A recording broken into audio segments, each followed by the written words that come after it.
እግዚአብሔር ሳይፈልግ የሚሆን ነገር የለም፣ ፈልጎም ደግሞ ሳይሆን የሚቀር ነገር የለም። ዲተርሚኒዝም፣ ፋታሊዝም፣ ሃይፐር ካልቪኒዝም ያልነው የሰዎችን ፍቃድ አግልሎ የእግዚአብሔርን ፍቃድ ብቻ የሚያጎላ ሲሆን የአርሜኒያን እና የሶሴኒያን የፔላጊየስ ትምህርት ደግሞ የሰዎችን ፍቃድ አጉልቶ የእግዚአብሔርን ፍቃድ በሰዎች ፍቃድ ላይ የተመሰረተ እንዲሆን ያደርገዋል። እግዚአብሔር ሁሉም ሰዎች እንዲድኑ የሚፈልግ ከሆነ ለምንድነው ወንጌል ሳይሰበክላቸው የሚሞቱ ሰዎች የኖሩት? አርመኒያኖች የሚያነሱት ነገር እግዚአብሔር ሰዎች እንደሚያምኑ ስለሚያውቅ ነው የመረጠው፣ እንደሚያምኑ ስለሚያውቅ ነው ሰዎችን የመረጠው የሚሉ ከሆነ ጆን ካልቪን እዚህ ጋር በኢንስቲትዩሽን ኦፍ ዘ ክርስቲያን ሪሊጅን መጽሐፉ ላይ ጥሩ አድርጎ ይሞግታል። እግዚአብሔር ሰዎች እንደሚያምኑ ስለሚያውቅ ከመረጠ በእግዚአብሔር ዘንድ አመፅ አለ ወይ የሚለው ጥያቄ ወደ እግዚአብሔር እንዴት ሊመጣ ይችላል? ያዕቆብን ወደድኩት ኤሳውን ጠላሁት የሚለውን አሳንሶ መውደድን እንጂ መጥላትን አይደለም ያዕቆብን ጠላሁት የሚለው ይላሉ። ይሄው ቃል ያዕቆብን ወደድኩት ኤሳውን ጠላሁት የሚለው ተመሳሳይ የግሪክ ቃል ጽድቅን ወደድህ አመፃን ጠላህ የሚለው ራሱ የግሪክ ቃል። ስለዚህ እግዚአብሔር አመፃን አሳንሶ ይወዳል ማለት ነው።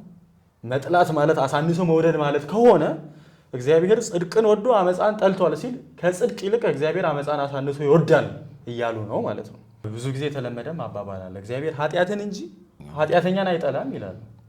ይሄ ሙልጭ ያለ የሰዎች ፈጠራ ነው። እግዚአብሔር ኃጢአትን ይጠላል፣ ኦፍኮርስ ኃጢአተኛውንም ይጠላል። መዝሙር ምዕራፍ 11 ቁጥር 5 ላይ እግዚአብሔር ጻድቁንና ኃጢአቱን ይመረምረዋል፣ አመፃን የሚወዱትን ግን ነፍሱ ትጠላዋለች። ሰውየውን ነው እግዚአብሔር የሚጠላው። ቻርልስ ስፐርጅን እዚህ ጋር ቆንጆ አባባል አለው። ሰው በፈቃዱ ነው የዳነው፣ ነገር ግን በመንፈስ ቅዱስ አሰራር ነው ፈቃደኛ የሆነው ይላል። ሰው ፈቃድ አለው፣ ግን ፈቃዱ ፍሬ አይደለም። እግዚአብሔርን ድንጋጌ የምንረዳበት መንገድ በሶስት ነው። አንደኛው ዲክሪቲቭ ዊል የምንለው አለ፣ ሁለተኛው ፐርሚሲቭ ዊል የምንለው አለ፣ ሶስተኛው ፕሪሴፕቲቭ የምንለው ዊል አለ። ሰላም እንደምን አላችሁ? ይህ ራውንድ ቴብል የተሰኘው ፕሮግራማችን ጀምሯል። ያው ከብዙ ጊዜ በኋላ ነው ተመልሰን የመጣ ነው። ያው የዚህን ፕሮግራም ዋና ሀሳብ ለማብራራት ያህል ይህ ፕሮግራም አንዳንድ መጽሐፍ ቅዱሳዊ ሀሳቦችን በጠረጴዛ ዙሪያ መጽሐፍ ቅዱስ ምን ይላል፣ ከዛም ደግሞ ያ እርምት ያስፈልገዋል ወይስ ይበረታታል የሚለውን ነገር ቼክ ከማድረግ ወይም ሰዎች እንዲማሩበት ከማሰብ የሚደረግ ፕሮግራም ነው። ዛሬ አንድ አነጋጋሪና መጽሐፍ ቅዱሳዊ የሆነ ሀሳብን ይዘን መተናል። ሰዎች ሊገነዘቡበት የሚችሉት ሀሳብ ነው። ፕሪዴስቲኔሽን በእንግሊዝኛው፣ በአማርኛው ቅድመ ውሳኔ የሚልን ሀሳብ በመጽሐፍ ቅዱስ ለመዳሰስ እንሞክራለን። አብራችሁን እንድትቆዩ ጋብዛለሁ። ቀጥታ ወደ ሀሳቡ ነው የምንሄደው። ታዲያ መጀመሪያው ጥያቄ አድርገን ማንሳት ያለብን ፕሪዴስቲኔሽን ወይም በአማርኛው ቅድመ ውሳኔ የምንለው ነገር በመጽሐፍ ቅዱስ ምንድን ነው፣ ከዛስ የቃሉስ ፍቺስ ምንድን ነው የሚለውን ለማየት እንሞክራለን። ብዙ ሰዎች ይህ ሀሳብ ሲነሳ ጥያቄ የሚያደርጉት ነገር የመጀመሪያው ሁለት የተለያዩ ሀሳቦችን ለአንድ ላይ አድርገው ነው የሚያስቡት። እሱም ፎርኦርዲኔሽን ወይም ቅድመ ድንጋጌ የምንለውን እና ፕሪዴስቲኔሽን ወይም ቅድመ ውሳኔ የምንለውን ነገር አያይዘው ያነሳሉ። እነዚህ ሁለት የተለያዩ ነገሮች ናቸው ስንል ምን ማለታችን ነው?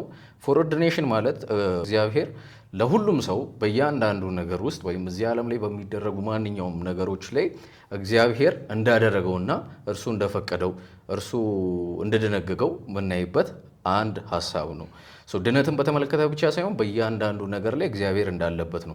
ታዲያ ይህንን ከየት አመጣን ስንል ኤፌሶን ምዕራፍ 1 ከቁጥር 11 ላይ እንደዚህ ይላል፣ ሁሉም በፈቃዱ ምክር መሰረት እንደሚሰራው እንደ እርሱ እቅድ አስቀድሞ የተወሰነን እኛ ደግሞ በእርሱ ተመርጠናል ይላል። ሁለቱንም ሀሳብ እዚህ ጋር እያይዞ ቢያነሳም በመጀመሪያ ግን እያነሳ ያለው ሁሉን በፈቃዱ ምክር መሰረት ይላል። ስለዚህ እያንዳንዱ ሁሉ የሚደረገው በሱ ፈቃድ ምክር መሰረት እንደሆነ እንመለከታለን። ታዲያ ወደዚህኛው ደግሞ ስንመጣ ፕሪዴስቲኔሽን የምንለው እርግጥ ነው የፎርኦርዲኔሽን ወይም የቅድመ ድንጋጌ አንዱ ሀሳብ ነው። ቅድመ ውሳኔ ግን ምን እያልን ነው? በአጭሩ ሰውየው መንግስተ ሰማይ ነው ሲኦል ነው የሚለው ነው ፕሪዴስቲኔሽን እያነሳ ያለው እንጂ ፎርኦርዲኔሽን ወይም እግዚአብሔር በእያንዳንዱ ነገር ውስጥ ገብቷል እና ያንን ነገር ኮንትሮል ያደርጋል። ስለዚህ ሰዎች እንደዛ ናቸው፣ ሮቦት ናቸው ምናምን የሚሉ ሀሳቦች ተደጋግመው ሲነሱ ስለምናስተውል ማለት። ስለዚህ እነዚህን ክሊር ማድረግ አለበት። ስለዚህ እዚህ ላይ የምጨምረውን ነገር እግዚአብሔር ሁለቱንም እንደወሰነ እናምናለን። እግዚአብሔር እዚህ ምድር ላይ የሚከሰቱ ነገሮችን እና ሊከሰቱ ያሉ ነገሮችን እና ደግሞ አስቀድሞ ተከስተው የነበሩ ነገሮችን ሁሉ ወስኗል እንላለን። እግዚአብሔር ሳይወስን እግዚአብሔር ሳይፈቅድ እዚህ ምድር ላይ የሚሆን አንዳች ነገር የለም። ማለትም እግዚአብሔር ነገሮች እንዳይሆኑ ፈልጎ እየሆኑ ከሆነ እግዚአብሔርነት ላይ ጥያቄ ያስነሳል። እግዚአብሔር ሳይፈልግ የሚሆን ነገር የለም፣ ፈልጎም ደግሞ ሳይሆን የሚቀር ነገር የለም። ስለዚህ እግዚአብሔር እያንዳንዱን ነገር ወስኗል ማለት እንችላለን። ለምሳሌ እግዚአብሔር እዚህ ምድር ላይ እኔን በተመለከተ እንዳይሆን የፈለገው ነገር አለ ብለን ብናስብ፣ ከዛ ደግሞ እኔ ደግሞ በተቃራኒው እንዲሆን የፈለግኩት ነገር አለ ብለን ብናስብ፣ ከዛ እግዚአብሔር እንዲሆን የፈለገው ነገር ሳይሆን ቢቀር እና ደግሞ እኔ የፈለግኩት ነገር ደግሞ ሲሆን ብንመለከት ከኔና ከእግዚአብሔር ማን ነው እግዚአብሔር ተብሎ መጠየቅ መቻል ያለበት ይመስለኛል። ምክንያቱም እግዚአብሔር ሉዓላዊ ነው ስንል ሁሉን ነገር በራሱ ፍቃድ በራሱ እቅድ መሰረት ያስኬዳቸዋል እያልን ነው። ከሱ ቁጥጥር ከሱ ፍቃድ ውጪ የሚሆን አንዳች ነገር የለም እያልን ነው። ስለዚህ እግዚአብሔር ሁሉንም ነገር ወስኗል ማለት እንችላለን። ከመጽሐፍ ቅዱስ ደግሞ ይሄን በበርካታ ቴክስቶች ማግኘት እንችላለን። እግዚአብሔር በሰማይ ሆኖ በምድር ላይ ያሉትን ነገሮች ሁሉ እንደወደደው እንደ ፈቃዱ ያደርጋል። እሱ ብቻ ሳይሆን የኢዮብንም ታሪክ ከተመለከትን ሁሉን ቻይ እንደሆንክ እቅድህም ከቶ ሊሰናከል እንደማይችል አወቅሁ ይላል። አዲሱ መደበኛ ትርጉም እንደውም ቆንጆ አድርጎታል። እቅድህ ብሎ ሀሳብህ ነው የሚለው 1954ቱ። በኢዮብ ላይ የሆነው ነገር ሁሉ የሆነው ከእግዚአብሔር እቅድ የተነሳ እንደሆነ ነው የሚነግረን። ምናልባትም እዚህ በምድር እና በብላይንድ ስፖት ውስጥ ያለን ሰዎች የሚሆነው ነገር በሙሉ እግዚአብሔር እያደረገው እንደሆነ አስበን ላይሆን ይችላል። ነገር ግን መጽሐፍ ቅዱስ የሚነግረን የሚሆነው ነገር በሙሉ ከእግዚአብሔር የተነሳ እንደሚሆን ነው የሚነግረን። አርሲ ስፕሩል ዜር ኢዝ ኖ ማቭሪክ ሞሊኪውል ኢን ዘ ዩኒቨርስ ይላል። በዚህ ምድር ላይ አንዲትም ነቆጣ የኮካ ብናኝ ትን የምትለዋ በራሱ በእግዚአብሔር ፈቃድ ነው የሚሆነው ይላል። ከዚህ ጋር ተያይዞ ግን የሚነሳው ጥያቄ እግዚአብሔር እያንዳንዱን ነገር ከወሰነ ኃጢአትንስ በተመለከተ እግዚአብሔር ወስኗል ወይ የሚል ጥያቄ ይነሳል። መልሳችን አዎ ነው የምንለው። እግዚአብሔር ሳይወስን ምንም ነገር የለም ብለን ከተነሳን ኃጢአትንም በተመለከተ እግዚአብሔር ውሳኔ ነው ማለታችን አይቀርም። የመጀመሪያው እውነት ከሆነ ሁለተኛው የግድ እውነት መሆን መቻል አለበት። ኮሎራሊ ወይም ኢሚዲየት ኢንፈረንስ እንለው ማለት ነው። ስለዚህ ኃጢአትንም እግዚአብሔር ወስኗል። ኃጢአትን እግዚአብሔር ወስኗል ስንል ግን የኃጢአት አድራጊው እግዚአብሔር ነው እያልን አይደለም። እግዚአብሔር ኃጢአትን ሊያደርግ አይችልም፣ አድርጎም አያውቅም፣ ለወደፊትም አያደርግም። ግን ደግሞ እግዚአብሔር ኃጢአትን በተመለከተ ወስኗል። ከዛ ሰዎች የሚያደርጉትን እና መላእክትን ያደረጉትን ኃጢአት ጠቅልሎ እግዚአብሔር ገቨርን ኦርደን ጋይድ ያደርጋል ማለት ነው። ስለዚህ የኃጢአትን ውጤቱንና ፍሬውን እግዚአብሔር ለራሱ ዓላማ ሲቆጣጠር እንመለከታለን። ሮሜ መጽሐፍ ምዕራፍ 5 እዚህ ላይ ግልጽ ነው። አዳም ሊመጣ ላለው ለክርስቶስ ኢየሱስ አምሳሉ ነውና ይላል። ስለዚህ በእግዚአብሔር እቅድ ውስጥ ክርስቶስ እንዲመጣ ነው አዳም የመጣው። ስለዚህ እግዚአብሔር አስቀድሞ በእቅዱ ክርስቶስን ነው ያሰበው። ይህ ክርስቶስ ወደ ምድር መምጣት እንዲችል ደግሞ ኃጢአት ወደ ዓለም መግባት ነበረበት። እሱ ብቻ አይደለም፣ አሁን እርቅን ባገኘንበት በጌታችን በኢየሱስ ክርስቶስ በኩል በእግዚአብሔር ደግሞ እንመካለን ወይም ሐሴት እናደርጋለን ይላል ሮሜ ምዕራፍ 5 ላይ። ከዛ ኢሚዲየትሊ በዚህ ምክንያት ኃጢአት ወደ ዓለም በአንድ ሰው በኩል ገባ ይላል። ይሄ የሚያሳየን ምንድነው? ሰዎች በእግዚአብሔር መመካት እንዲችሉ እግዚአብሔር ወደ ዓለም ኃጢአት እንዲገባ ፈቅዷል፣ ደግሞ ወስኗል ማለት ነው። ኃጢአት ካለ ሰው በኃጢአቱ መመካት አይችልም። ምክንያቱም ኃጢአቱ እንደማያድነው ይታወቃል። እግዚአብሔር ነው የሚያድነው። ስለዚህ እግዚአብሔር ብቻ እንደሚያድነው ይታወቅ ዘንድ ኃጢአት እንዲገባ እግዚአብሔር ፈቅዷል፣ ወስኗል። እሱ ብቻ ሳይሆን ሮሜ ምዕራፍ 5 መጨረሻ ላይ ደግሞ ይህ ብቻ አይደለም፣ በበደል ላይ በደል እንዲበዛ ሕግም ጭምር ወደ ዓለም ገባ ይላል። ስለዚህ እግዚአብሔር ኃጢአት እንዲገባ ፈቅዷል።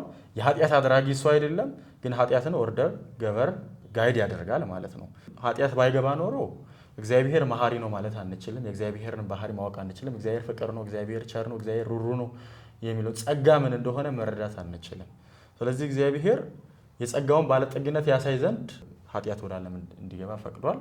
ሁሉም ነገር ከእሱ ጋር ተያይዞ በእግዚአብሔር የተወሰነና የተፈቀደ ነው ማለት ነው። ስለዚህ እያወራን ያለነው ሀሳብ አሁን እኛ ልንወያይበት የመረጥነው ሀሳብ ፕሪዲስቲኔሽንን ነው ወይንም ቅድመ ውሳኔ ነው።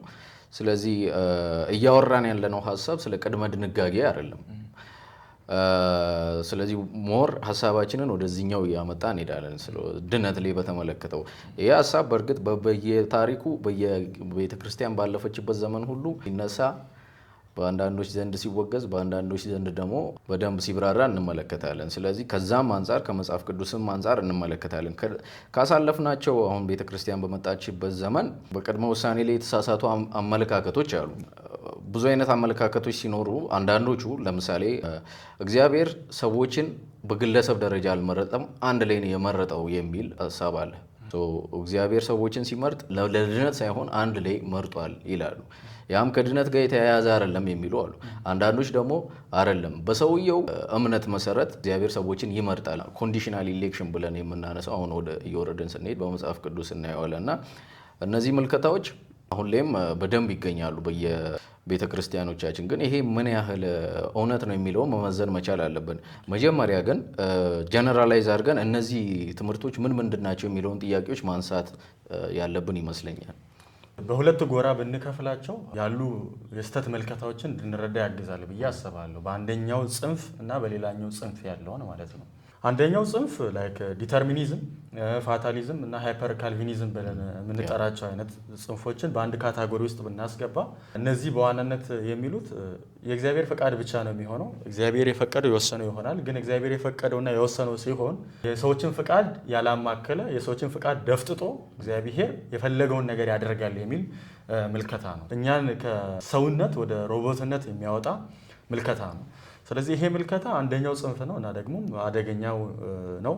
በሌላኛው ሳይድ ደግሞ የሶሴኒያን፣ የአርመኒያን፣ የሴሚ ፔላጊያኒዝም፣ የፔላጊያኒዝም ትምህርት ደግሞ አለ። እነዚህ ደግሞ ኮንዲሽናል ዲክሪ ተብለው የሚጠሩ ናቸው። እኚህ የእግዚአብሔርን ድንጋጌ፣ የእግዚአብሔርን ፈቃድ ሙሉ በሙሉ ከጨዋታው ውጭ ያደርጉና የሰዎችን ፈቃድ የሚያገን ነው። ቅድም ዲተርሚኒዝም፣ ፋታሊዝም፣ ሃይፐር ካልቪኒዝም ያልነው የሰዎችን ፈቃድ አግልሎ የእግዚአብሔርን ፈቃድ ብቻ የሚያጎላ ሲሆን የአርሜኒያን እና የሶሴኒያን ደግሞ የፔላጊየስ ትምህርት ደግሞ የሰዎችን ፈቃድ አጉልቶ የእግዚአብሔርን ፈቃድ በሰዎች ፈቃድ ላይ የተመሰረተ እንዲሆን ያደርገዋል። እነዚህ ሁለቱም ስህተት መሆኑን መረዳት እንችላለን። ለምሳሌ የሃይፐር ካልቪኒዝም፣ የዲተርሚኒዝም እና የፋታሊዝምን ካየን የሰው ፈቃድ ተደፍጥጦም ቢሆን እግዚአብሔር ያሰበውን ያደርጋል ማለት ሰውን ሰው አለማድረግ ነው። ባጭሩ ሰውን ሰው ያሰኘው የማጎድ የምንለው በእግዚአብሔር መልክ መፈጠሩ ፈቃድ ያለው እውቀት፣ ስሜት፣ ፈቃድ ያለው በመሆኑ ነው። ስለዚህ ከሰው ተፈጥሮ ጋር የሚጋጭ በመሆኑ ሰውን ሰው የማያደርግ፣ ሰውን ከሰውነት ተራውጥቶ ወደ ሮቦትነት ክልል የሚያስገባ ነው። ስለዚህ የእግዚአብሔር መልክ ከሰው ጠፍቷል እንደ ማለት ነው። ስለዚህ ከመጽሐፍ ቅዱስ ጋር ይጋጫል። ሰው በኃጢአት ከወደቀ በኋላ የእግዚአብሔር መልክ አልጠፋም፣ ደበዘዘ። ወይም ደግሞ መልኩ የእግዚአብሔርን ባህሪ ክሊር ሆኖ በሚያሳይ መልክ ሳይሆን በሚያበላሽ መንገድ የሚያሳይ ሆኗል። የሰው ልጅ ከውድቀት በኋላ የእግዚአብሔር መልክ በውስጡ አለ ወይ ካልን አዎ ነው መልሳችን። ምክንያቱም ዘፍጥረት ምዕራፍ 9 ላይ ሰውን መግደልን ሲከለክል በእግዚአብሔር አምሳል ተፈጥሯል ብሎ ነው የሚለው። ይህን የሚለው የወደቀውን ሰው ነው። የወደቀውን ሰው በእግዚአብሔር መልክ የተፈጠረ በመሆኑ ምክንያት ሊገደል አይገባውም ነው እያለ ያለው። ስለዚህ የእግዚአብሔር መልክ ከውድቀት በኋላም ቀጥሏል። ያዕቆብ መልእክት ላይም ደግሞ በእግዚአብሔር መልክ የተፈጠረውን ሰው እንኳን ይሳደባሉ ይላል። ይሄ ከውድቀት በኋላ ያሉ የሰዎችን ታሪክ እየዘገበ ነው። ስለዚህ ሰው ከወደቀም በኋላ የእግዚአብሔር መልክ አለው። የእግዚአብሔር መልክ አለው ስንል እውቀት፣ ስሜት፣ ፈቃድ፣ ሌሎችንም በርካታ ነገሮችን ጠቅላላ አድርጎ የያዘ ነው። ስለዚህ ይህንን መደፍጠጥ በራሱ ሰውነትን ማጉደል፣ ሰውነትን ማጥፋት ነው። የአርሜኒያን፣ የሶሴኒያን ትልቁ ችግር እግዚአብሔር ሰዎች እንደሚድኑ ስለሚያውቅ ነው የወሰነው ይላሉ። ይሄ ቤዚክሊ ችግሩ እግዚአብሔር ሰዎችን እንደሚድኑ ወይም እንደሚያምኑ ስለሚያውቅ ወሰነ ካልን ምንድነው ፖይንቱ? ባይወስንስ እግዚአብሔር ባይወስንስ ነገሩ መሆኑ አይቀርም ወይ? ምክንያቱም ኦልሬዲ ከእግዚአብሔር ድንጋጌ የሚቀድመው የሰዎች ድርጊት ነው። የሰዎች ድርጊት አስቀድሞ የሚታወቅ ከሆነ የእግዚአብሔር ውሳኔ ፖይንቱ ታዲያ ምንድን ነው? እግዚአብሔር ወሰነም አልወሰነም ሰዎች ያንን መሆናቸው አይቀርም። ስለዚህ እግዚአብሔር ስለወሰነ ነው መሆን ያለበት እንጂ ሰዎች እንደሚያምኑ ስለሚያውቅ አይደለም እግዚአብሔር የወሰነው ማለት ነው። ሌላኛው ደግሞ ትልቁ ችግር ከሰው ውስጥ እግዚአብሔር አስቀድሞ መልካም ነገር፣ በጎ ነገር ስላየ ነው እግዚአብሔር ሰዎችን ለድነት የመረጠው እያሉ ነው። ፒውር ፔላጊያኒዝም ነው ይሄ። ማለትም ሰዎች ውስጥ እግዚአብሔር መልካም ነገር አገኘ፣ እግዚአብሔርን መደገፍ፣ እግዚአብሔርን ማመን የሚችሉ ሰዎች ናቸው በራሳቸው። ስለዚህ ሰዎች ውስጥ አስቀድሞ የተገኘ መልካም ነገር ስላለ እግዚአብሔር ያንን መልካም ነገር ነው የተቀበለው እንጂ በእነሱ ውስጥ መልካም ስራ አልሰራ ማለት ነው። ይሄ ራሱን የቻለ አደጋ ይሆናል ማለት ነው። ሶሴናን ደግሞ የሚሉት እግዚአብሔር አንዳንድ ነገሮችን አስቀድሞ ወስኗል ኦፍኮርስ፣ ከዛ አንዳንድ ነገሮችን ደግሞ በጊዜ ሂደት እያየ አስተካክሏል ይላሉ። ይሄ እግዚአብሔርን ማዋረድ ነው። እግዚአብሔር አስቀድሞ ነገሮችን ሲወስን እውቀት አልነበረውም እያለን ነው። ኋላ ላይ በጊዜ ሂደት እያስተካከልን ከመጣ ማለት ነው። ሌላኛው ደግሞ እግዚአብሔር አስቀድሞ ነገሮችን በተመለከተ እውቀት አለው ብንልም ሲወስን እውቀት አልነበረውም ብቻ ሳይሆን አቅምም አልነበረውም እያለን ነው። ምክንያቱም በጊዜ ውስጥ እያየ አቅሙን ሲያገኝ እግዚአብሔር ነገሮችን ወደ ማስተካከል መጥቷል እያለ ነው። ይሄም ትምህርት እግዚአብሔርን የሚያዋርድ ነው። ስለዚህ እነዚህ ሁለቱ ጽንፎች አደገኛ ጽንፎች ናቸው።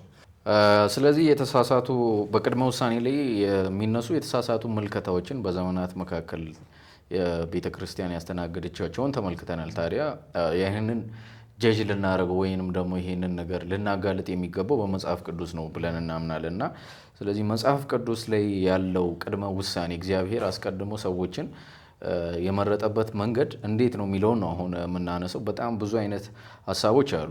ለምሳሌ በኢያሱ መጽሐፍ ምዕራፍ 24 ቁጥር 2 ላይ የአብርሃምን መመረጥ እንመለከታለን እና እዛ ላይ እግዚአብሔር ጣዖት አምላኪ የነበረውን የራሱ ሲያደርገው ከዛ ለራሱ ዓላማ ሲያስነሳው እንመለከታለን። ካለው እምነት ነው ካልን ራሱ እዛ ጋር ፌል ያደርጋል። እንዲህ ይላል፣ ኢያሱም ሕዝቡን ሁሉ እንዲህ አላቸው፣ የእስራኤልም አምላክ እግዚአብሔር እንዲህ ይላል፣ የቀድሞ አባቶቻችሁ የአብርሃምና የናኮርን አባት ታራን ጨምሮ ከብዙ ዘመን በፊት ከወንዝ ማዶ ኖሩ፣ ሌሎችንም አማልክት አመለኩ ይላል። ሰው ባለው ኮንዲሽን ወይም ባለው ነገር ነው የሚለውን ነገር የሚያፈርስ ይመስለኛል ገና ከጀምሩ። ሮሜ 9 ላይ መልሰን ደግሞ የምናገኘው የእግዚአብሔር ሉዓላዊ ምርጫ እንመለከታለን። ስለዚህ እግዚአብሔር የሚወደውን ሰው እንደሚመር ደግሞ እናገኛለን። በተቃራኒው ደግሞ እግዚአብሔር ማደንደን የፈለገውን ልቡን እንደሚያደነድን መልሰን ማግኘት እንችላለን። ስለዚህ ይሄ ቅድመ ውሳኔ የሚለው ሀሳብ ተከታትሎ የመጣ የመጽሐፍ ቅዱስ ሀሳብ ነው እና ብዙ ሰዎች ኮንትራዲክት እንዲያደርግ ያደረጉ ያቀርቡታል።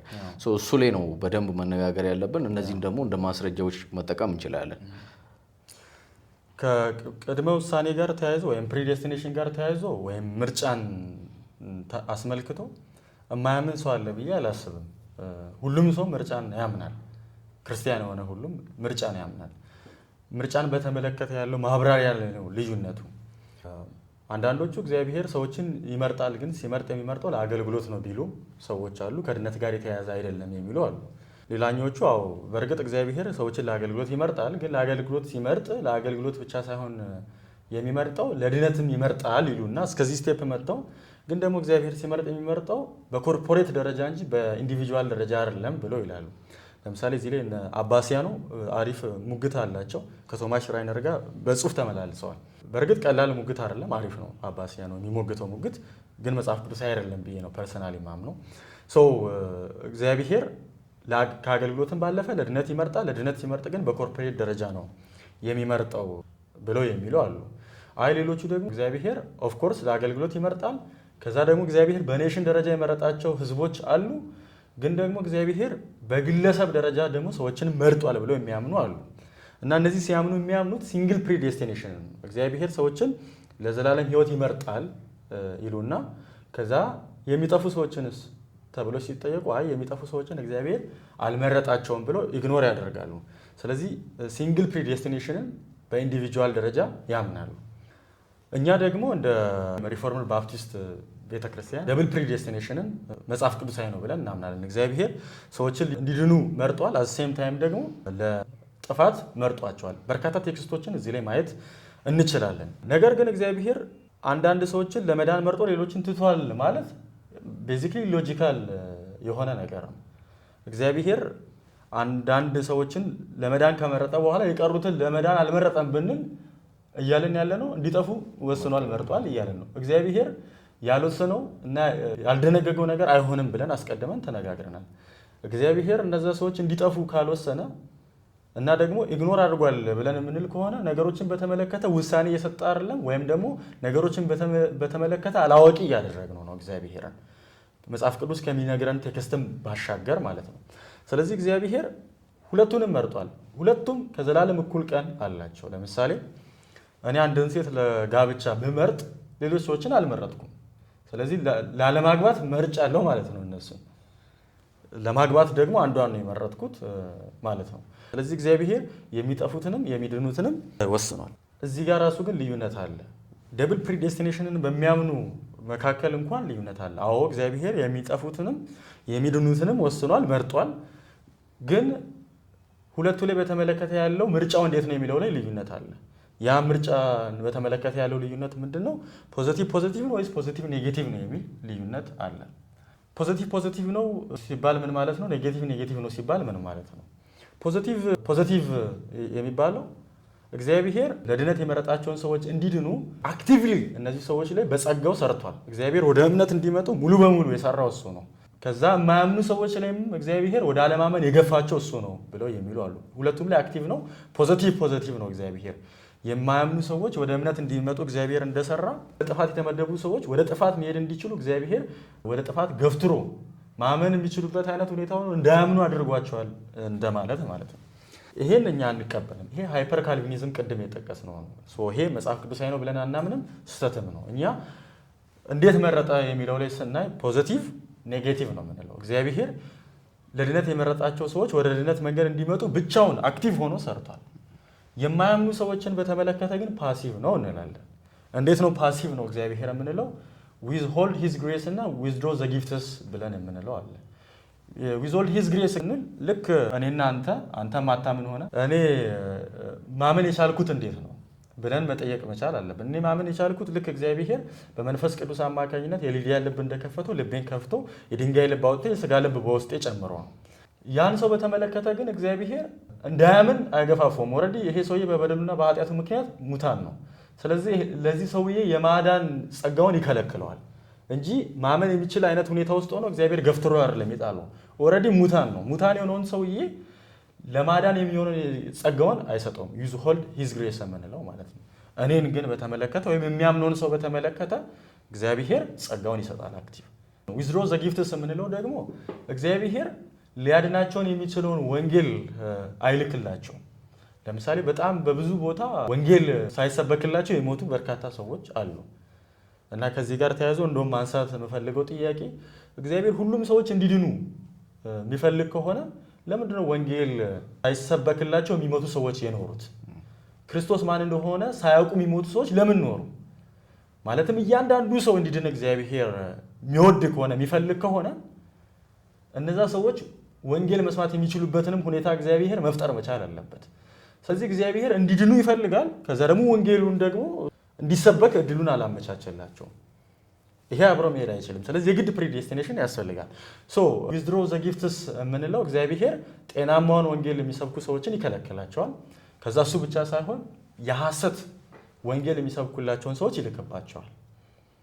ይሄኛው ለምሳሌ ተሰሎንቄ ላይ በእውነት ሳይሆን በአመፃ ደስ የሚሰኙ ሁሉ እንዲፈረድባቸው እግዚአብሔር በሐሰት እንዲያምኑ የሐሰትን አሰራር ይልክባቸዋል ይላል። ስለዚህ በሐሰት ማመን እንዲችሉ እግዚአብሔር ሐሰተኛ ሰዎችን ይልክባቸዋል። ለምን? እንዲፈረድባቸው። ለምንድን ነው ግን እግዚአብሔር ያደረገው ካልን በእውነት ሳይሆን በአመፅ ነው ደስ የሚሰኙት። ያው በዚህ ዘመን እንዳለው አይነት በሽታ ማለት ነው። እግዚአብሔርን ፈልገው ሳይሆን ሚራክል ፈልገው ታምራቶችን ፈልገው ቸርች እንደሚመጡ ሰዎች፣ ለነዚህ ሰዎች እግዚአብሔር ለመፍረድ ሐሰተኛ ነቢያቶችን አሁን ላይ ያሉትን ነቢያቶች እግዚአብሔር ልኮባቸው ነው ለነዚህ ሰዎች ማለት ነው። ስለዚህ ጸጋውን ይከለክላል። ከዛ ደግሞ ጤናማውን ትምህርት የሚያስተምሩና ወንጌል የሚሰብኩ ሰዎችን ይከለክላቸዋል።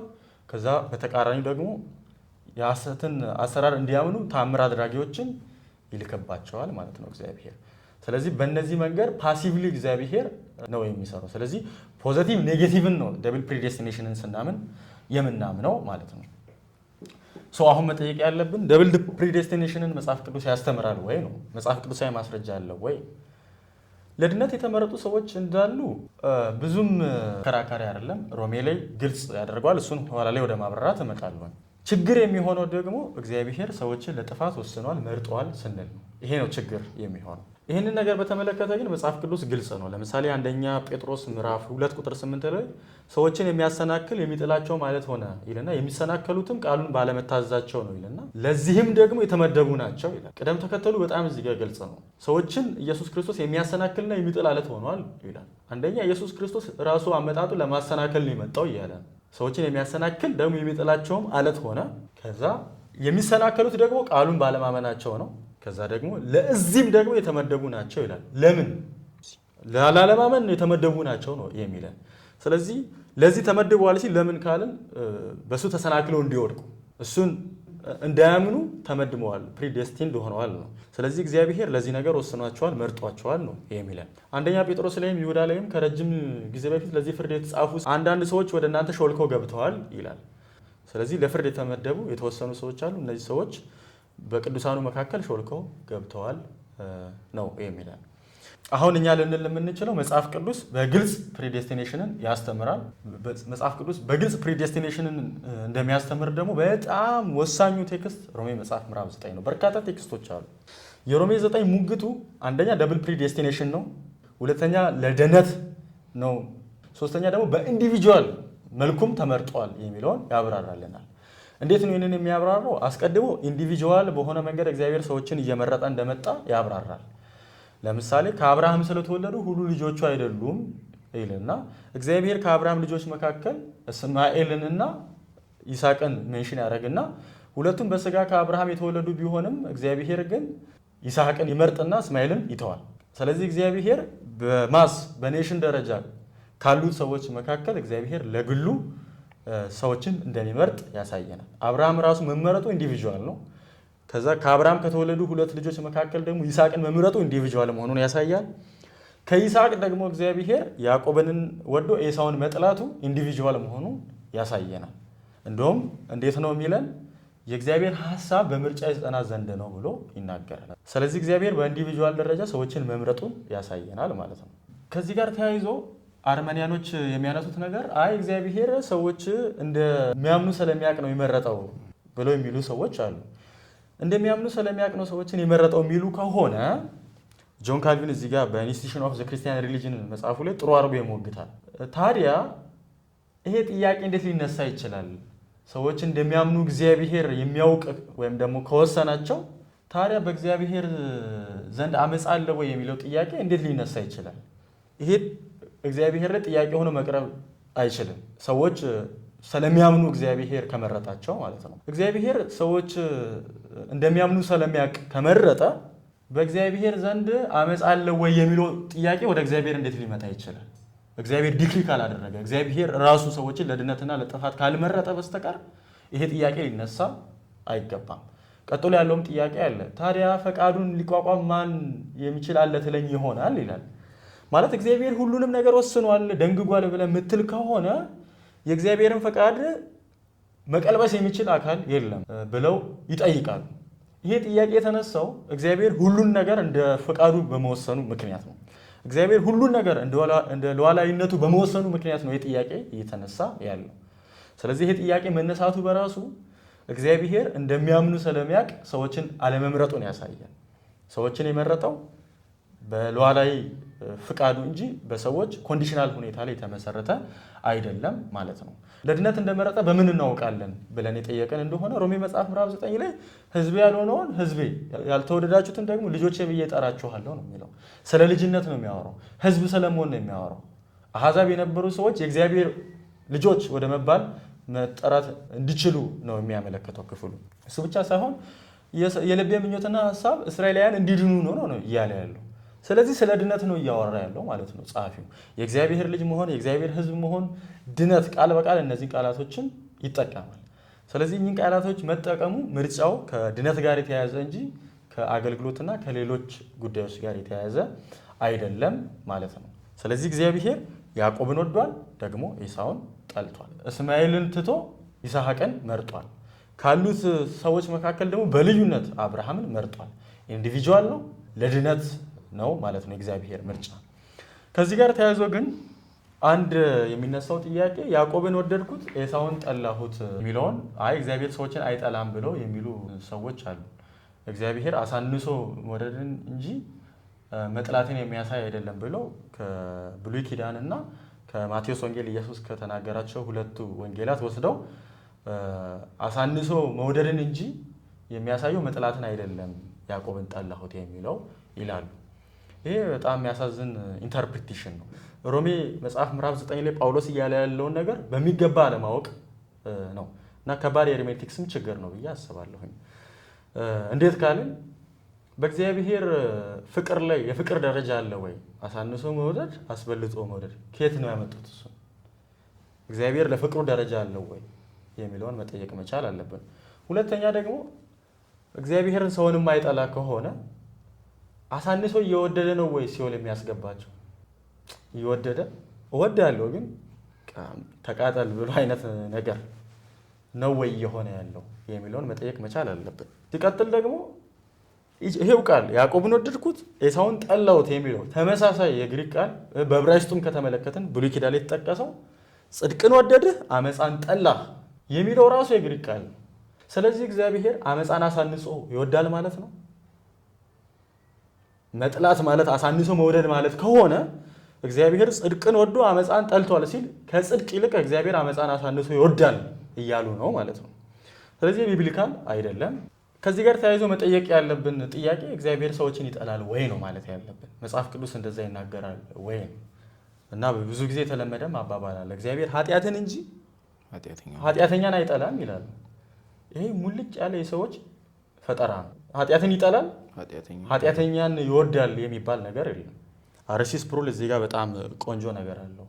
እግዚአብሔር ኃጢአተኞችን እየወደደ ኃጢአትን የሚጠላ ከሆነ ሰዎች በጋነብ ውስጥ ሲሰቃዩ የምናየው ለምንድን ነው ይላል። ለምን እግዚአብሔር ኃጢአትን በጋነብ አይቀጣም?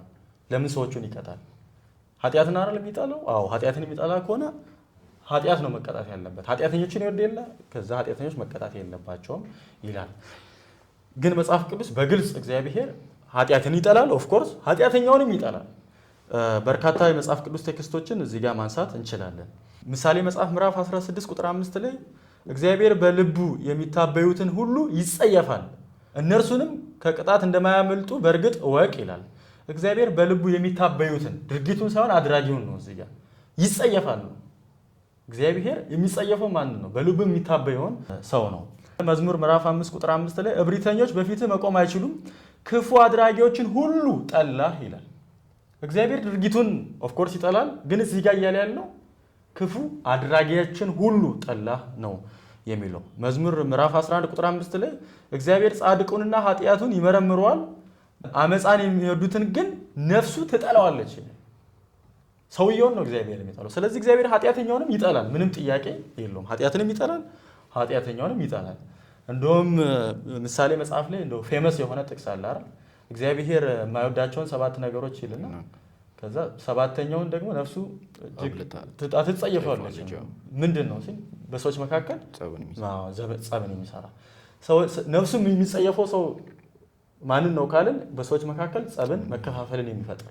ስለዚህ እግዚአብሔር ያኛውን ሰውዬ ይጸየፋል፣ ይጠላል። መጽሐፍ ቅዱስ በግልጽ እግዚአብሔር ኃጢአትንም ኃጢአተኛንም ይጠላል። ደግሞ ያዕቆብን ወደድኩት ኤሳውን ጠላሁት ሲል ባይዞ እዚህ ጋር ኮንዲሽናል ኢሌክሽንን ወይም ሰው እግዚአብሔር ሲመርጥ በሰዎቹ ዲፔንድ ነው የሚለውን ሀሳብ የሚያነሱ ሰዎችን መጠየቅ የምንችለው ቀላል ጥያቄ አለ። ያዕቆብን ወደድኩ ኤሳውን ጠላሁ በሚለው ሀሳብ ላይ ብዙ ሰውም የሚያነሳው ኤሳው እንዴት ሊጠላ ይችላል? እግዚአብሔር ፍቅር ነው፣ ያዕቆብስ እንዴት ሊወደድ ይችላል የሚለውን ጥያቄ ማንሳት መቻል አለብን።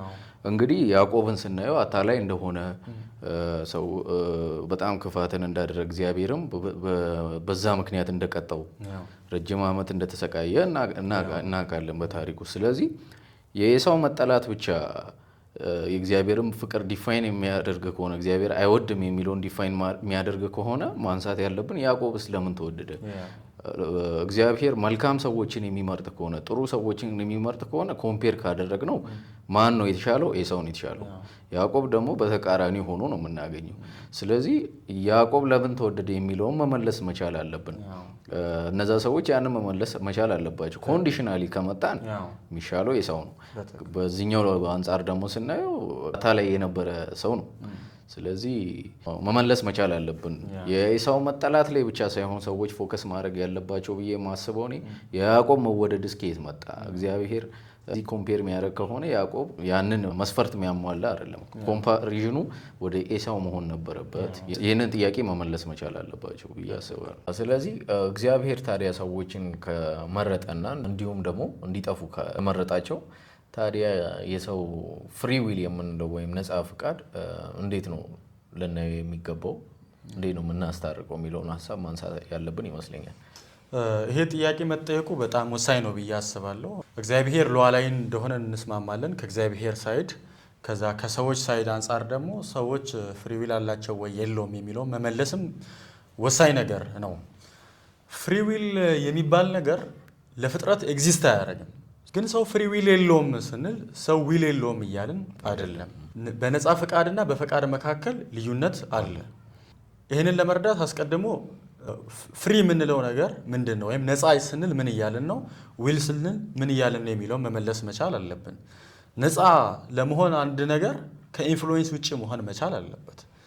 ስለዚህ ሰው ነፃ ነው ወይ ፈቃዱ ፍሪ ነው ወይ ብለን የጠየቅን እንደሆነ ከኢንፍሉዌንስ ውጭ ሰው መሆን ስለማይችል ሆኖም ስለማያውቅ ነፃ ነው የሚለው ቋንቋ ለፍጥረት ወይም ደግሞ ለሰዎች የሚሰራ አይደለም። ፍሪደም ኦፍ ቾይስ እና ፍሪደም ኦፍ ዊል የተለያየ ነው። ሰው የመምረጥ ነፃነት አለው፣ ግን የፈቃድ ነፃነት የለውም። የእኛ ፈቃዳችን በተለያዩ ነገር ኢንፍሉዌንስድ ነው። ለምሳሌ ሰው ኃጢአትን የሚያደርገው በኃጢአት ተጽዕኖ ውስጥ ስላለ ነው። ኃጢአተኛ ዓለም ውስጥ ስላለ ነው። የሰይጣን ተጽዕኖ ስላለ ነው። ሰው ኃጢአትን እንዲያደርግ ፈቅዶ እንዲያደርግ በኃጢአት ኢንፍሉዌንስ ስር ያለ ነው። ጸጋ ራሱ እግዚአብሔር ሰውን መርዳቱ ራሱ እኮ ኢንፍሉዌንስ ነው። ፈቃዱ በእግዚአብሔር ጸጋ ኢንፍሉዌንስ ተደርጎ ለእግዚአብሔር ጸጋን ይገዛል። ደግሞም ኃጢአት የሚያደርገው በኃጢአት ኢንፍሉዌንስ ስር በመሆኑ ነው። ስለዚህ ሰው ነፃ አይደለም። በእነዚህ ኢንፍሉዌንስ ስር ሆኖ የሚያደርገውን ነገር ያደርጋል። ድነታችንን በተመለከተም እግዚአብሔር እኛን መርጦናል፣ ወስኖናል ስንል እግዚአብሔር ያለኛ ፈቃዳችንን ተጋፍቶ ደህንነትን ይሰራል እያለን አይደለም። ቻርልስ ስፐርጅን እዚህ ጋር ቆንጆ አባባል አለው። ሰው በፈቃዱ ነው የዳነው፣ ነገር ግን በመንፈስ ቅዱስ አሰራር ነው ፈቃደኛ የሆነው ይላል። ኦፍኮርስ እግዚአብሔር እኛን አስገድዶ የማንፈልገውን ነገር አድርጉ ብሎን አይደለም የሆንን ያለ ነው። ወደ ድነት መስመርም የመጣ ነው። ፈቃዳችንን በመለወጥ ለእግዚአብሔር ፈቃድ እንዲገዛ አድርጎታል እግዚአብሔር። ስለዚህ ሰው ዊሉ ፍሬ አይደለም፣ በጸጋ ኢንፍሉዌንስ ነው። ኃጢአትም ሲያደርግ ልክ እንደዛው ማለት ነው።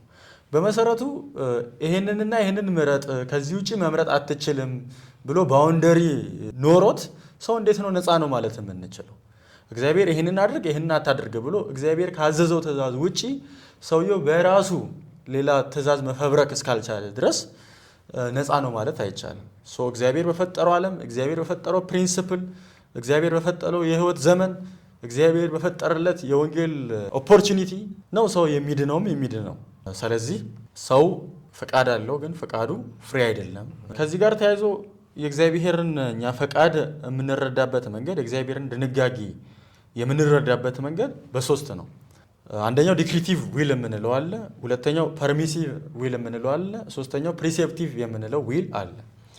ዲክሪቲቭ የምንለው ዊል እግዚአብሔር ብቻውን ያለ ማንም ተሳትፎ፣ ያለ ፍጥረት ያለ ሰው ተሳትፎ የወሰነው የደነገገው ነገር ነው። ስለዚህ እግዚአብሔር ያ የደነገገው ነገር ከመሆን ወደኋላ አይቀርም።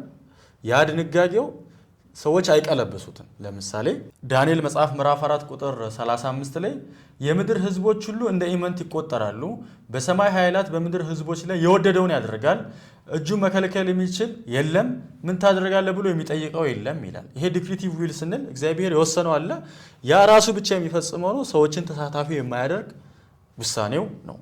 ሁለተኛው ደግሞ ፕሪሴፕቲቭ ዊል ወይም ደግሞ ሞራል ዊል ተብሎ የሚጠራ ነው። እግዚአብሔር ፈቃዱን ሰዎች እንዲያደርጉ ሲያዝ ማለት ነው። ወይም ደግሞ ሰዎችን ተሳታፊ ያደረገው የእግዚአብሔር ፈቃድ ማለት ነው። ለምሳሌ ሚልክያስ መጽሐፍ ምዕራፍ 6 ቁጥር 8 ሰው ሆይ መልካም የሆነውን አሳይቶሃል። እግዚአብሔር ከአንተ የሚፈልገው ምንድን ነው? ፍትህን ታደርግ ዘንድ፣ ምሕረትን ትወድ ዘንድ፣ በአምላክን ፊት በትህትና ትራመድ ዘንድ አይደለምን ይላል። የእግዚአብሔር ፈቃድ ሰዎች እንዲያደርጉት በትእዛዝ መልክ ሲሰጥ ይሄኛውን ዊል ፕሪሴፕቲቭ ዊል ብለን የምንጠራው ማለት ነው። አንደኛ ተሰሎንቄ ምዕራፍ 4 ቁጥር 4 የእግዚአብሔር ፈቃድ ከዝሙት ርቃችሁ እንድትቀደሱ ነው ይላል። እግዚአብሔር ሰዎች ከዝሙት እንዲርቁ ይፈልጋል። ይህም ፈቃዱ ደግሞ ሰዎች እንዲያደርጉት በትእዛዝ መልክ ሰጥቷል ማለት ነው። ሶስተኛው ፐርሚሲቭ ዊል የምንለው ነው። ፐርሚሲቭ ዊል የምንመልሰው ነገር ምንድን ነው? እግዚአብሔርን ፈቃድ በትእዛዝ መልክ የተሰጠውን ሰዎች ጥሰው ቢገኙ እግዚአብሔር ምን ያደርጋል? እግዚአብሔር ያንን ለራሱ ዓላማ ይጠቀመዋል። የሰዎችን ዲስኦቢዲየንስ እግዚአብሔር ለራሱ ዓላማ ይጠቀመዋል። ለምሳሌ ዘፍጥረት መጽሐፍ ምዕራፍ 50 ቁጥር 20 እናንተ እኔን ለመጉዳት አስባችሁ አድርጋችሁ ነበር፣ እግዚአብሔር ግን ዛሬ እንደሚታየው ሁሉ የብዙዎችን ሕይወት ለማዳን ለበጎ ነገር አዋለው ይላል። የሰዎችን ክፉ ሀሳብ ወይም ከእግዚአብሔር ሕግ በተጻራሪ ያሉ ድርጊቶችን እግዚአብሔር ለራሱ ዓላማ መልሶ ይሰራዋል ማለት ነው። ስለዚህ ስለ ፕሪሴፕቲቭ፣ ፐርሚሲቭ፣ ዲክሪቲቭ ዊል ማወቅ በራሱ በፈቃድና በእግዚአብሔር ሉዓላዊ ድንጋጌ መካከል ያለውን ልዩነት ክሊር ያደርጋል ብዬ አስባለሁ። ሰው ተጠያቂ የሚሆነው ነፃ ፈቃድ ስላለው ሳይሆን ፈቃድ ስላለው ነው። አንዳንድ ሰዎች ያምታታሉ። በቃ ተጠያቂነት ከነፃ ፈቃድ ጋር ብቻ የሚያያዝ አድርገው ያቀርባሉ። ተጠያቂነት ከነጻ ፈቃድ ጋር የሚያያዝ ሳይሆን ከፈቃድ ጋር የሚያያዝ ነው። እግዚአብሔር ፍጹም የሆነ ፍቃድ አለው፣ ሰው ግን ነጻ ፍቃድ የለውም በሚለው ሀሳብ እንስማማለን። ለዛም ነው እግዚአብሔር ሰዎችን በጸጋው የሚያድነው ብለን እናምናለን። ታዲያ ይሄ ከሆነ ብዙ ሰዎች የሚያነሱ ጥያቄ ሎጂካሊም ልናነሳው የሚገባው ልንመልሰውም እንደ መጽሐፍ ቅዱስ የሚገባው እግዚአብሔር ጋር ፍትህ አለው ወይ? እግዚአብሔር ይሄንን ሲያደርግ ፌር ነው ወይ? ምክንያቱም አንዳንዶችን ለድነት መርጦ አንዳንዶችን ለጥፋት ከመረጠ እግዚአብሔር ፌር ነው ወይ? በሱ ዘንድ ፍትህ አለ ወይ የሚለውን ጥያቄ ማንሳት አለብን። እንደዛውም ደግሞ መጽሐፍ ቅዱስ ምን ይለናል የሚለውን መመርመር መቻል አለብን። ይህን ጥያቄ ከመመለሳችን በፊት ይህንን ጥያቄ የሚጠይቁ ሰዎችን አስቀድሞ አንድ ጥያቄ መጠየቅ መቻል አለብን። እግዚአብሔር ፍትሃዊ ነው፣ እግዚአብሔር ፍትሃዊ አይደለም እንድንል የሚያስችል መመዘኛችን ምንድን ነው? እግዚአብሔር ፍትሃዊ ነው ስንል እግዚአብሔር ፍትሃዊ ነው እንድንል የሚያስችል የሆነ መመዘኛ ከሌለን እግዚአብሔርን ፍትሃዊ ነው ፍትሃዊ አይደለም ማለት አይቻልም። ስለዚህ እግዚአብሔርን በምን መሰረት ነው እግዚአብሔርን ፍትሃዊነት የምንመዘነው የሚለውን መመለስ መቻል አለብን። እግዚአብሔርን ለመመዘን ከእግዚአብሔር ውጪ ሌላ መመዘኛ ነገር የለንም እኛ። ስለዚህ እግዚአብሔርን በራሱ በማንነቱ በባህሪው ነው ልንመዝነው የሚገባው። እግዚአብሔር ማን ነው፣ እግዚአብሔር ምን ያደርጋል ከሚለው ተነስተን እግዚአብሔር በማንነቱና በሚያደርገው ድርጊት መካከል ግጭት ካለ በእግዚአብሔር አንዱ ባህሪና በእግዚአብሔር ሌላው ባህሪ መካከል ግጭት ሲኖር ነው ኢፍትሃዊነት መጥቷል ማለት የምንችለው እንጂ ከእግዚአብሔር ውጪ ባለ ነገር እግዚአብሔርን ልንመዘን አንችልም። ስለዚህ እግዚአብሔር ማን ነው፣ እግዚአብሔር ምን ወሰነ፣ እግዚአብሔር የወሰነውን ውሳኔ እንዴት ይፈጽማል የሚለውን አስቀድሞ ራሱን ባብራራበት መንገድ መመዘን መፈተሽ ያለብን ይመስለኛል። ይህንን ለመረዳት ደግሞ አናላቲካልና ሴንቴቲክ የሚባል የጥናት መንገድ አለ። አናላቲካል ብለው የሚሉት ከሰዎች ተነስቶ ወደ እግዚአብሔር የሚሄድ ነው። ማለትም እግዚአብሔር በታሪክ ውስጥ ያደረጋቸውን ድርጊቶች በመያዝ እኚህ ድርጊቶች ስለተፈጸሙ እግዚአብሔር እንዲና እንዲያ መሆን መቻል አለበት ብለው ከድርጊቶች ተነስተው እግዚአብሔርን የሚያብራሩ ማለት ነው። ሴንቴቲክ ደግሞ ከእግዚአብሔር ተነስቶ ወደ ሰዎች ወይም ወደ ታሪክ ውስጥ የሚገባ ነው። እግዚአብሔር ማን ነው፣ ምንድን ነው፣ ምን አይነት ባህሪ ያለው፣ ምን ያደርጋል የሚለውን አስቀድሞ ያጠናና ከዛ እግዚአብሔር በታሪክ ውስጥ ያደረጋቸውን ነገሮች በመመልከት እግዚአብሔር እንዲህ ስለሆነ ነው እንዲና እንዲያ ያደረገው ማለት ይቻላል። ስለዚህ መጽሐፍ ቅዱሳዊ የሆነው መንገድ ሴንቴቲክ ነው። ማለትም ከእግዚአብሔር ባህሪ ተነስተን የእግዚአብሔርን ስራዎች እናብራራለን ማለት ነው። እግዚአብሔር ፍትሃዊ ነው ወይስ አይደለም የሚለውን ጥያቄ ለመመለስ የእግዚአብሔርን ባህሪ እንመልከት። እግዚአብሔር ሮሜ መጽሐፍ ምዕራፍ 9 ላይ ያዕቆብን ወደድኩት ኤሳውን ጠላሁት ብሏል። ይህንን ወደ ታች ማብራራት ይጀምራል። እንዴት ነው የሚያብራራው? ምሕረት እኮ ለወደደም ለሮጠም አይደለም ከሚምር ከእግዚአብሔር ዘንድ ነው ይላል። ይህንን ቴክስት የወሰደው ከዘጸአት መጽሐፍ ምዕራፍ 33 እና 34 ታሪክ ነው። ዘጸአት ምዕራፍ 33 ላይ የእስራኤል ሕዝብ በሙሉ ጣዖት አምልከው ነበር። ጣዖት ያመለኩት እስራኤላውያን በሙሉ ሆነው እግዚአብሔር የተወሰኑ ሰዎችን አጥፍቶ የተወሰኑ ሰዎችን ሲያስቀር እንመለከታለን። ይህ የእግዚአብሔር ድርጊት ሙሴ ላይ አንድ ጥያቄ ይፈጥራል። ዘጸአት 34 ላይ ሄዶ ስምህን ማን ልበል ብሎ ይጠይቀዋል። እግዚአብሔር ስሙን ማብራራት ይጀምራል። ስም የሚለው ይሄ እኛ የምናውቀውን መጠሪያ ሳይሆን የእግዚአብሔር ማንነትህን ማለት ነው። ማንነትህን አብራራልኝ አለው። የኔ ማንነት ወይም ደግሞ ስሜ ለመምረው እምራለሁ፣ ለምራራለትም እራራለታለሁ ይላል። ስለዚህ ከዚህ የምንረዳው ነገር ምንድነው? እግዚአብሔር ማን ነው ተብለን ስንጠየቅ የሚምረውን የሚምር ለሚራራለትም የሚራራ፣ ሁሉም ሰው ጣዖት አምልኮ የተወሰኑ ሰዎችን አጥፍቶ የተወሰኑ ሰዎችን ሲምር እንመለከታለን። ቀጥሎ ደግሞ እግዚአብሔርን ሁለተኛውን ባህሪ ያነሳል። ስሜ እንዲከበር ለዚህ አስነሳው ይላልና ይላል ፈርዖንን። የፈርዖንን ልብ እግዚአብሔር አደንድኖታል። ስለዚህ እግዚአብሔር የወደደውን እልህኛ ያደርገዋል፣ የወደደውን ደግሞ ይምረዋል ይላል። ስለዚህ እነዚህ ሁለቱም የእግዚአብሔር ባህሪያቶች ናቸው። የፈለገውን ይምረዋል፣ የፈለገውን እልህኛ ያደርገዋል። ስለዚህ የእግዚአብሔርን ፍትሃዊነት ለመረዳት ወደ እግዚአብሔር ባህሪ እንምጣልና እግዚአብሔር ሁለቱንም ከሆነ እግዚአብሔር ከሁለቱ ማንነት ጋር ቫዮሌት አድርጓል ወይ ነው። እግዚአብሔር በማንነቱ ውስጥ ተቃርኖ አለ ወይ ካልን የለም። ምክንያቱም እግዚአብሔር ሁለቱንም ስለሆነ ነው። ስለዚህ እግዚአብሔር ፍትሃዊ ነው ወይስ ፍትሃዊ አይደለም የሚለው በራሱ በእግዚአብሔር ማንነት ላይ ጥገኛ የሚሆን እንጂ እግዚአብሔርን እኛ በሆነ መመዘኛ መዝነን እግዚአብሔር ፍትሃዊ ነው ወይስ አይደለም ማለት አንችልም። አንደኛ። ሁለተኛ ደግሞ እኚህ ሰዎች እየተቀጡ ያሉት በምን ምክንያት ነው ካልን በታሪክ ውስጥ ገብተው እግዚአብሔርን በመበደላቸው ኢየሱስ ክርስቶስን ባለማመናቸው ነው እግዚአብሔር የቀጣቸው ያለው። ስለዚህ እግዚአብሔር ፍትሃዊ ነው ወይ? አዎ ፍትሃዊ ነው። ምክንያቱም ሞት ለሚገባቸው ሰዎች ነው ፍርዱን እያመጣ ያለው። በድርጊታቸው ከእግዚአብሔር ሕግ ተጻራሪ በሆነ ሁኔታ ውስጥ የተገኙ ሰዎችን ነው እግዚአብሔር እየቀጣ ያለው። ስለዚህ እግዚአብሔር ኢፍትሐዊ ነው ማለት አይቻልም ማለት ነው። ብዙ ጊዜ እግዚአብሔር ፌር ነው ወይስ ፌር አይደለም የሚለው ጥያቄ ሰዎች ውስጥ የሚፈጠረው የእግዚአብሔርን ማንነት የእግዚአብሔርን ባህሪ ካለማወቅ የተነሳ ነው። እግዚአብሔር እንዲና እንዲያ ነኝ ካለው ተነስተው ሳይሆን እግዚአብሔርን እያመለኩ የተከተሉ ያሉት እግዚአብሔር እንዲና እንዲያ እንዲሆንላቸው ከሚፈልጉት ነገር ተነስተው ነው። ስለዚህ እግዚአብሔር የሆነውን ሳይሆን የተቀበሉ ያሉት እግዚአብሔር እንዲሆንላቸው የሚፈልጉትን ነገር ነው እየተቀበሉ ያሉት። ማለትም እግዚአብሔር እንዴት ሊሆን ይችላል? እግዚአብሔር እንዴት እንደዚህ ሊያደርግ ይችላል? አይ እግዚአብሔርማ እንደዚህ አያደርግም የሚል ጥያቄ ያለ አእምሯቸው ውስጥ። ይሄ ጥያቄ የተፈጠረው እግዚአብሔርን አስቀድመው በሳሉት መንገድ እያብራሩት ስለሆነ ነው። ስለዚህ እግዚአብሔር የሆነውን ከመቀበል ይልቅ እግዚአብሔር እንዲሆንላቸው የሚፈልጉትን ነገር ተቀብለው በዛም ማብራሪያ ላይ ነው ይህን ጥያቄ እያነሱ ያሉት። ይሄ ደግሞ ጣዖት አምላኪነት ነው። እኛ የምንፈልገውን እግዚአብሔር ከነባህሪው እና ደግሞ እንዲያደርግ ከምንፈልገው ነገር ጋር እንስልና ያንን እግዚአብሔር እንከተላለን፣ ያንን እግዚአብሔር ወርሺፕ እናደርጋለን። እንደውም አንድ ጽሑፍ ያስገረመኝ እዚህ ላይ ሰው እግዚአብሔርን በመልኩና በአምሳሉ ፈጠረ ይላል። ይሄ ለእነዚህ ሰዎች በትክክል አፕላይ የሚደረግ አባባል ነው። እነሱ በሚፈልጉት መልክና ቁመና እግዚአብሔርን ያብራሩትና ለዛ ላብራሩለት ለእግዚአብሔር ነው የሚገዙት እንጂ መጽሐፍ ቅዱስ ለሚነግረን እግዚአብሔር አይደለም። ስለዚህ እግዚአብሔር የሆነውን ነገር የመቀበል ግዴታ ነው ያለብን እንጂ እግዚአብሔር እንዲሆን የምንፈልገውን ነገር አይደለም ማመንና በዛ እምነት ላይ ማብራሪያ መስጠት ያለብን። እሺ፣ ሌላኛው ጥያቄ ከዚህ ጋር ተያይዞ የምናገኘው እግዚአብሔር ሰዎችን አስቀድሞ ከወሰነ ለድነት ከወሰነ ወንጌል ስርጭት ታዲያ ጥቅሙ ምንድን ነው የሚሉ ብዙ ሰዎች አሉ። ሎጂካሊም ልንጠይቀው የምንችለው አንድ ጥያቄ ነው። ግን ለዚህም ደግሞ መጽሐፍ ቅዱስ መልስ እንዳለው እንመለከታለን። በመጀመሪያ የምናነሳው ጥቅስ ሮሜ 10 ቁጥር 14 ላይ እንደዚህ ይላል፣ ታዲያ ያላመኑበትን እንዴት አድርገው ይጠሩታል? ስለ እርሱስ ሳይሰሙ እንዴት ያምኑበታል? ሰባኪ ሳይኖር እንዴት መስማት ይችላሉ? ካልተላኩስ እንዴት መስበክ ይችላሉ? ይህም የምስራችን የሚያመጡ እግሮች እንዴት ያማሩ ናቸው ተብሎ እንደተጻፈው ነው ይላል። ስለዚህ እዚህ ጋር የምንመለከተው ወሳኝ ነገር ሰባኪዎች አሉ፣ ሰሚዎች አሉ፣ ከዛ የሚሰሙ ሰዎች አሉ፣ የሚያምኑ ሰዎች አሉ። ስለዚህ መስበክ ከሌለ መስማት የለም፣ መስማት ከሌለ ደግሞ ማመን የለም። እዚህ ጋር እንድንሰብክ እያበረታታ ነው። ሌላኛው ሀሳብ ደግሞ ማቴዎስ ምዕራፍ 28 ቁጥር 18 ላይ ኢየሱስም ደቀ መዛሙርቱ ወዳሉበት ቀርቦ እንዲህ አላቸው፣ ስልጣን ሁሉ በሰማይና በምድር ተሰጥቶኛል።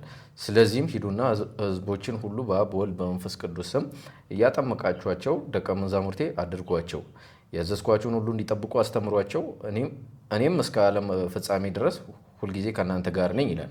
በጣም ባጭሩ ይህንን ሀሳብ ይህንን ጥያቄ መቅጨት የምንችልበት መንገድ ታዘናል። ኢየሱስ ክርስቶስ እዚህ ጋር አስቀድሞ ሲናገር የነበረው ስልጣን ሁሉ በሰማይና በምድር ተሰጥቶኛል እያለ ነው። ስለዚህ ያንን የእሱን ጌትነት አውጆ ነው ይህንን ትእዛዝ የሰጠው።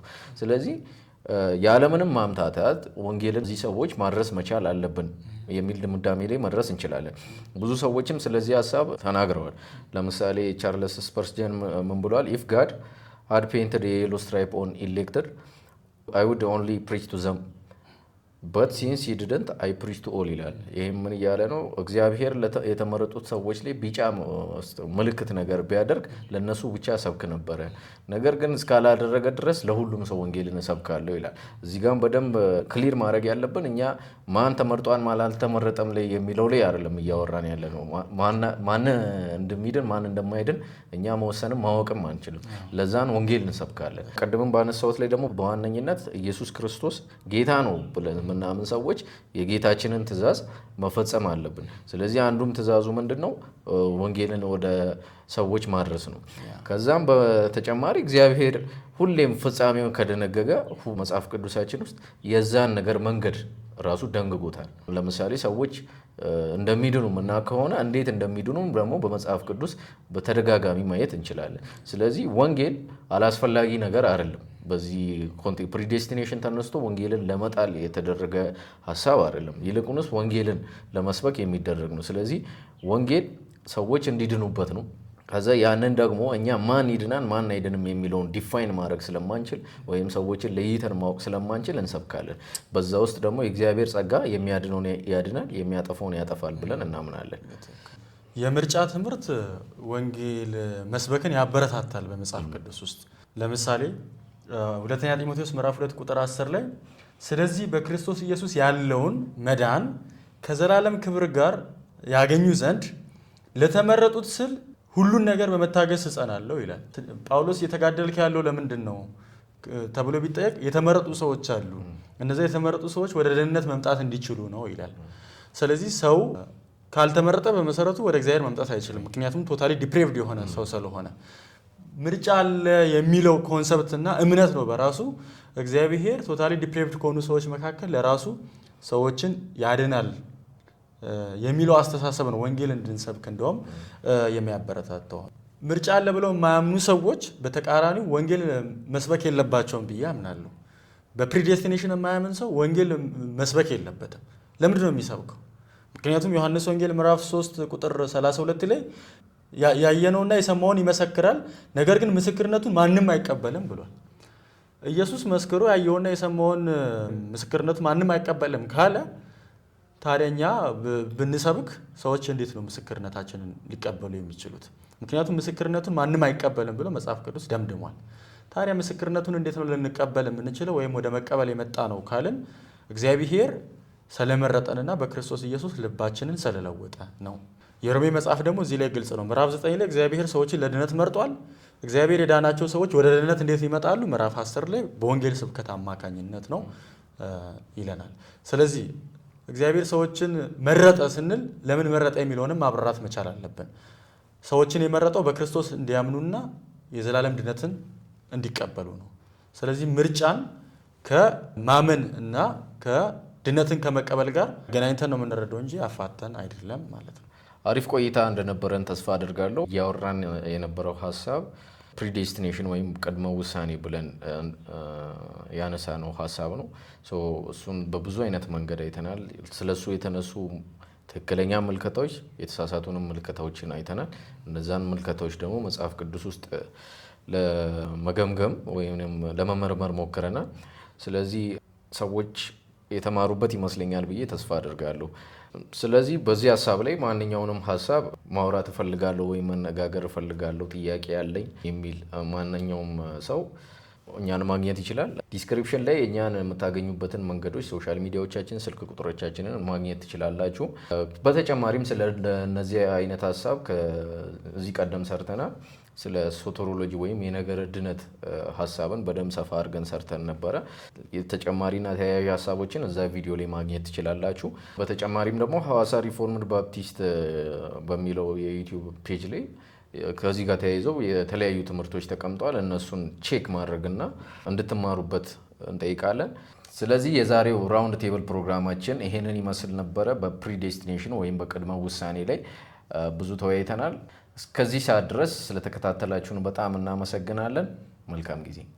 እግዚአብሔር ሳይፈልግ የሚሆን ነገር የለም፣ ፈልጎም ደግሞ ሳይሆን የሚቀር ነገር የለም። ዲተርሚኒዝም፣ ፋታሊዝም፣ ሃይፐር ካልቪኒዝም ያልነው የሰዎችን ፍቃድ አግልሎ የእግዚአብሔርን ፍቃድ ብቻ የሚያጎላ ሲሆን የአርሜኒያን እና የሶሴኒያን የፔላጊየስ ትምህርት ደግሞ የሰዎችን ፍቃድ አጉልቶ የእግዚአብሔርን ፍቃድ በሰዎች ፍቃድ ላይ የተመሰረተ እንዲሆን ያደርገዋል።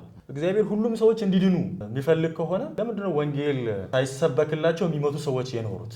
አርመኒያኖች የሚያነሱት ነገር እግዚአብሔር ሰዎች እንደሚያምኑ ስለሚያውቅ ነው የመረጠው፣ እንደሚያምኑ ስለሚያውቅ ነው ሰዎችን የመረጠው የሚሉ ከሆነ ጆን ካልቪን እዚህ ጋር በኢንስቲትዩሽን ኦፍ ዘ ክርስቲያን ሪሊጅን መጽሐፉ ላይ ጥሩ አድርጎ ይሞግታል። እግዚአብሔር ሰዎች እንደሚያምኑ ስለሚያውቅ ከመረጠ በእግዚአብሔር ዘንድ አመፅ አለ ወይ የሚለው ጥያቄ ወደ እግዚአብሔር እንዴት ሊመጣ ይችላል?